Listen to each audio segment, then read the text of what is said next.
مستمرين بنحيين الزاد. فريق العزف بسطة أبو الفايد.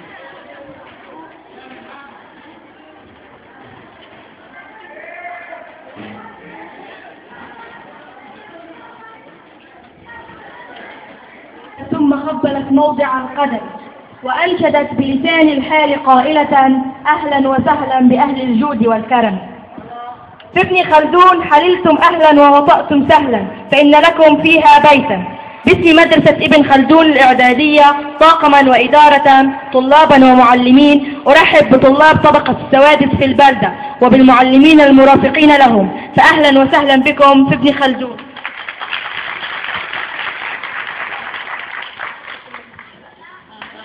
أنشئ أنفسا وعقولا.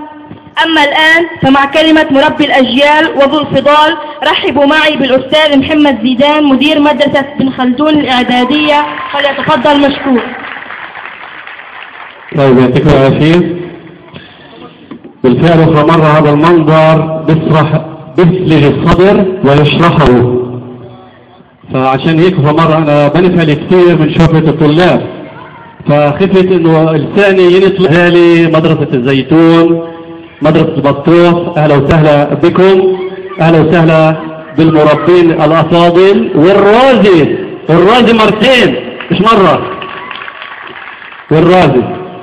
السلام عليكم ورحمة الله وبركاته. أهلا وسهلا بكم في مدرسة ابن خلدون الإعدادية ابن خلدون. مرة أخرى أهلا وسهلا بكم.